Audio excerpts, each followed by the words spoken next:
In the heart of a forgotten countryside stood an abandoned asylum cloaked in decay and shadow. Locals whispered about its sinister history, unorthodox experiments, mysterious disappearances, and the sound of screaming that echoed from the walls long after the place was shut down.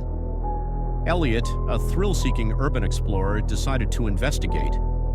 Armed with a flashlight and a camera, he entered the crumbling structure just as the last light of day faded, leaving only the moon to illuminate the barren fields around him. The interior of the asylum was as foreboding as the story suggested. The air was damp, heavy with the scent of mildew and something faintly metallic. The walls were covered in peeling paint, and graffiti begged him to turn back or beware the last door. He dismissed it as the work of other explorers trying to scare away competition. But something was different tonight. The silence wasn't natural, it was heavy, oppressive, as though the building itself was holding its breath.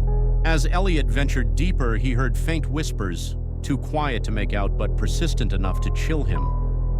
They seemed to emanate from the walls themselves, drawing him further into the asylum's labyrinth. He tried to rationalize it. It's just the wind, he muttered, but his own voice sounded weak against the backdrop of the building's eerie stillness. Elliot found a corridor lined with heavy steel doors, each labeled with numbers. Most were rusted shut, but one, marked number 7, was slightly ajar. Inside was a small room with a single chair bolted to the floor. Restraints dangled from its armrests and claw marks gouged deep into the metal. A shiver ran down his spine. What the hell happened here? He whispered. The whispers grew louder.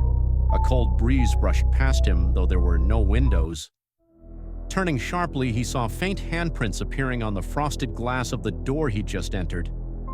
The handprints moved as though someone was pressing against the glass from the other side.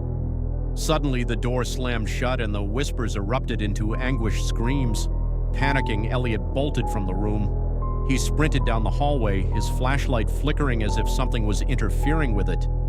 He could hear footsteps behind him, uneven, dragging footsteps that echoed louder with each passing second. He ducked into a stairwell, descending into the basement. The air grew colder and the smell of decay intensified. The whispers returned, but this time they were clearer, distinct. Help us! Don't leave! Don't leave. She's coming! At the end of the basement corridor stood a single door, unlike the others. It was black and smooth, with no handle, only a keyhole. Above it, scrawled in blood, were the words, "The last door." Elliot hesitated. The whispers were deafening now, pleading with him to turn back.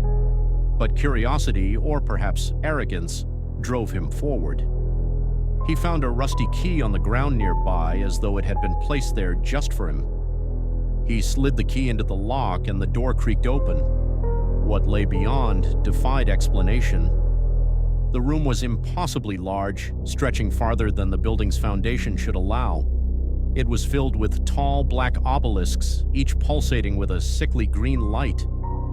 Floating within the light were silhouettes of people, frozen in agony, their faces contorted in silent screams. Elliot stepped closer, his heart pounding. He recognized some of the faces. They were the missing townsfolk the locals had spoken of. Suddenly, the air grew heavy and the green light began to flicker. A voice boomed from the darkness, low and guttural. You shouldn't have opened the door. Before Elliot could react, something emerged from the shadows.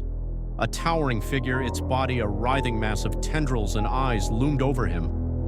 Its presence was suffocating, its form incomprehensible. Do you understand now? The creature hissed. You've set them free, but you've taken their place.